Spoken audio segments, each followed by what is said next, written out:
ಕನ್ನಡ ಮತ್ತು ಸಂಸ್ಕೃತಿ ಇಲಾಖೆ ಹಾಗೂ ನಗರಸಭೆ ಸಹಯೋಗದಲ್ಲಿ ಚಿತ್ರದುರ್ಗದಲ್ಲಿಂದು ಆಯೋಜಿಸಿದ್ದ ದೇವರ ದಾಸಿಮಯ್ಯ ಜಯಂತಿ ಕಾರ್ಯಕ್ರಮಕ್ಕೆ ಉಪವಿಭಾಗಾಧಿಕಾರಿ ಡಾ ಕಾಂತರಾಜ್ ಚಾಲನೆ ನೀಡಿದರು. ಇದೇ ವೇಳೆ ಸಮಾಜದ ವಿವಿಧ ಕ್ಷೇತ್ರಗಳಲ್ಲಿನ ಸಾಧಕರನ್ನು ಸನ್ಮಾನಿಸಲಾಯಿತು. ಈ ಸಂದರ್ಭದಲ್ಲಿ ಜಿಲ್ಲಾ ನೇಕಾರರ ಒಕ್ಕೂಟದ ಅಧ್ಯಕ್ಷ ಎಂ ಗೋವಿಂದಪ್ಪ, ಕಾರ್ಯದರ್ಶಿ ಎಸ್ ಸುರೇಶ್, ಸಹ ಕಾರ್ಯದರ್ಶಿ ಎನ್ಆರ್ ಶ್ರೀಧರ್, ಒಕ್ಕೂಟದ ಮಹಿಳಾ ಅಧ್ಯಕ್ಷೆ ಸಿ ಮಲ್ಲಮ್ಮ ಹಾಗೂ ವಿವಿಧ ಇಲಾಖೆಗಳ ಅಧಿಕಾರಿಗಳು ಉಪಸ್ಥಿತರಿದ್ದರು.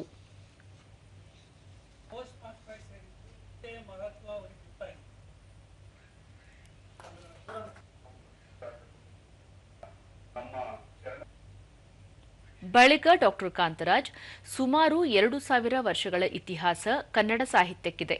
11ನೇ ಶತಮಾನದ ದೇವರ ದಾಸಿಮಯ್ಯನವರು ತಮ್ಮ ವಚನಗಳ ಮೂಲಕ ಜಾಗೃತಿ ಮೂಡಿಸಿದವರು. ವಚನ ಸಾಹಿತ್ಯದ ಮೂಲಕ ಸಾಮಾಜಿಕ ಕ್ರಾಂತಿಗೆ ಭದ್ರ ಬುನಾದಿ ಹಾಕಿಕೊಟ್ಟ ಮಹಾಪುರುಷರು ಎಂದರು. ಅವರ ಆಗುಹೋಗುಗಳನ್ನು ನಡೆಸತಕ್ಕಂಥ ಸಮಾಜದಲ್ಲಿರತಕ್ಕಂಥ ಡಂಬಾಚಾರಗಳಿರ್ಬೋದು, ಸಮಾನತೆ ಇರ್ಬೋದು, ಜಾತೀಯತೆ ಇರ್ಬೋದು, ಮಹಿಳಾ ಸಮಾನತೆ ಇರ್ಬೋದು, ಇದನ್ನ ಗಮನಿಸಿದಂತ ವಚನಕಾರರು ಏನ್ ಮಾಡಿದ್ರು, ಅದನ್ನ ವಚನಗಳ ಮುಖಾಂತರ ಅದನ್ನ ವ್ಯಕ್ತಪಡಿಸಿ ಈ ಡಂಬಾಚಾರವನ್ನ ದೋಷಣೆ ಮಾಡತಕ್ಕಂಥದ್ದು ಇರ್ಬೋದು ಅಥವಾ ಸಮಾಜದಲ್ಲಿ ಇರ್ತಕ್ಕಂಥ ಮೌಢ್ಯತೆಯನ್ನು ಹೋಗಲಾಡಿಸೋದಕ್ಕೆ ಅವರೆಲ್ಲರೂ ಕೂಡ ವಚನಗಳ ಮುಖಾಂತರ ವ್ಯಕ್ತಪಡಿಸಕ್ಕೆ ಶುರು ಮಾಡಿದ್ರು. ಜಂಟಿ ಕೃಷಿ ನಿರ್ದೇಶಕ ಬಿ ಮಂಜುನಾಥ್, ಸಮಾಜದಲ್ಲಿ ಆವರಿಸಿರುವ ಮೌಢ್ಯ ಮತ್ತು ಅಜ್ಞಾನದ ಅಂಧಕಾರ ಹೋಗಲಾಡಿಸಲು ಶರಣರ ವಿಚಾರಧಾರೆಗಳು ಇಂದಿಗೂ ದಾರಿದೀಪವಾಗಿವೆ ಎಂದರು. ಸಮಕಾಲೀನಲ್ಲಿ ಏನು ಸಾಮಾಜಿಕ ಕ್ರಾಂತಿಯನ್ನು ಮಾಡಿರ್ತಕ್ಕಂಥ ನಮ್ಮ ಸಮಾಜ ಸುಧಾರಕರಿದ್ದಾರೆ, ಆ ಸುಧಾರಕರು ಅವರು ಕೊಟ್ಟಿರ್ತಕ್ಕಂಥ ಕೊಡುಗೆಗಳನ್ನ ಇದು ಸಮಾಜಕ್ಕೆ ಕೊಡ್ತಕ್ಕಂಥದ್ದಾಗಬೇಕು. ಹಾಗೆ ನಮ್ಮ ಅಂಬೇಡ್ಕರ್ ಅವರು ಸಹ ಸಾಕಷ್ಟು ಈ ಒಂದು ಭಾರತ ದೇಶಕ್ಕೆ ಬಹಳಷ್ಟು ಬಲವನ್ನು ತುಂಬಿರ್ತಕ್ಕಂಥದ್ದು.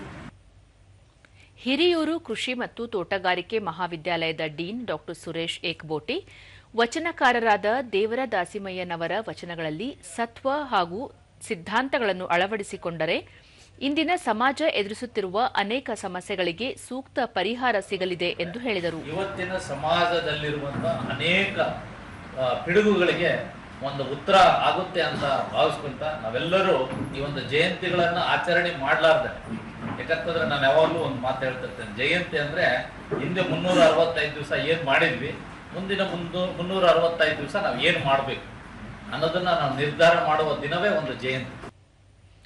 ಸರ್ಕಾರಿ ಮಹಿಳಾ ಪ್ರಥಮ ದರ್ಜೆ ಕಾಲೇಜಿನ ಕನ್ನಡ ಪ್ರಾಧ್ಯಾಪಕಿ ಡಾ ಗಾಯತ್ರಿ, 11ನೇ ಶತಮಾನದಲ್ಲಿಯೇ ಸಾಮಾಜಿಕ, ಧಾರ್ಮಿಕ ಮತ್ತು ವೈಚಾರಿಕ ಕ್ರಾಂತಿಗೆ ನಾಂದಿ ಹಾಡಿದ ದೇವರ ದಾಸಿಮಯ್ಯನವರು ವಚನ ಸಾಹಿತ್ಯದ ಆದ್ಯ ಪ್ರವರ್ತಕ ಹಾಗೂ ಮೂಲ ಪುರುಷರಾಗಿದ್ದಾರೆ ಎಂದು ತಿಳಿಸಿದರು. ಇದು ಅತಿಶಯೋಕ್ತಿಯಲ್ಲ ಅಂತ ನಾನು ಭಾವಿಸ್ತೀನಿ.